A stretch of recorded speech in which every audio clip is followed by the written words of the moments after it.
Do we still have to do this? Do we really still have to show that evolution is science and creationism is not? Alright, fine. Let's get through this. Just introduce yourself, please. Hi, I'm Suzanne Passman. I taught 18 years ago. I'm a homeschooler. I still teach biology today and also logic and critical thinking. I'm here because science in the classroom really needs to be unbalanced. There's so much that's not being presented. Last time I was here, I explained the difference between observable science and historical science, and I proved beyond a shadow of a doubt that evolution is not a fact.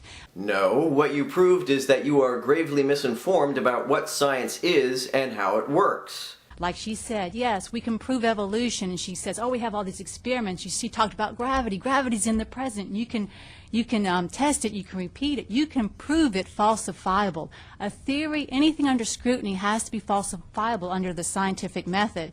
And when you talk about evolution, that's something in the past. I made that point last week. This is not the first time I've heard this from creationists. They seem to think that the scientific method simply cannot be used to test ideas about things that happened in the past. It's like they believe that if something happened in the past, science does not and cannot have anything to say about it. Alright, listen creationists. Here's how it works. When you look at clues about things that happened in the past, you can formulate hypotheses about how they happened. You can then use those hypotheses to make predictions about what you will find in the present. If what you find in the present doesn't match those predictions, then those hypotheses are refuted. If it does, they are corroborated. For example, when scientists look at fossils, they will sometimes say, it appears as though these two species evolved from this common ancestor that appears earlier in the fossil record. They can then say, well, if we look at the genetic structure of those animals today, we should find evidence of that common ancestry in their genes. If they don't find that evidence, the hypothesis is wrong. If they do, the hypothesis is corroborated. There you go.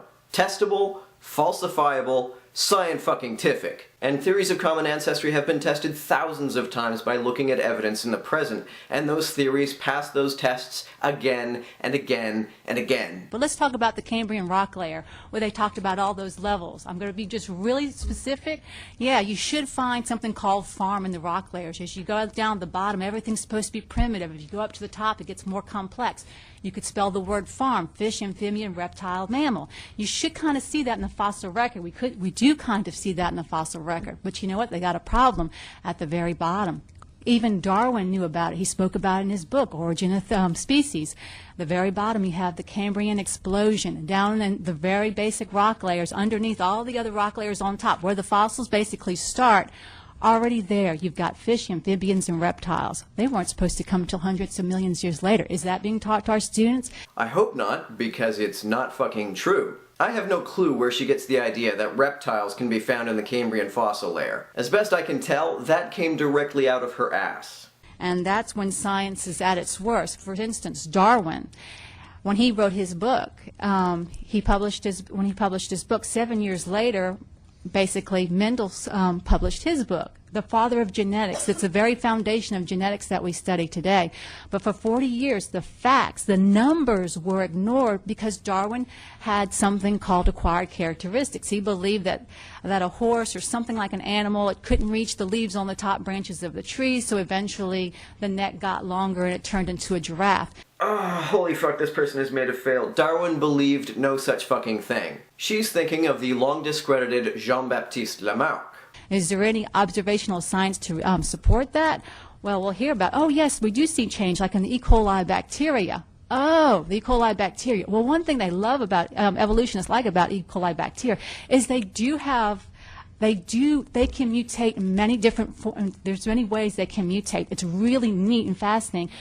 And that ensures their survival, that they can mutate. That's why bacteria are really interesting. But the interesting thing is, the bacteria didn't evolve into anything other than bacteria. They're still bacteria. That's not proof of evolution. That's proof of variation. Evolution is variation.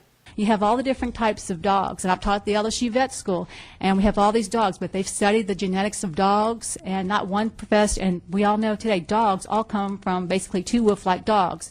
But, so where did the dogs come from, the two wolf-like dogs? We don't know yet. Yes, we do. They came from wolves. Lots of genetic evidence backs this up. What other explanation would you even expect to find? How does this person get to testify about evolution when she doesn't know that dogs came from wolves or the difference between Lamarckian evolution and Darwinian evolution? This lady is dumber than a ham sandwich covered in monkey fur. Get out of my classroom!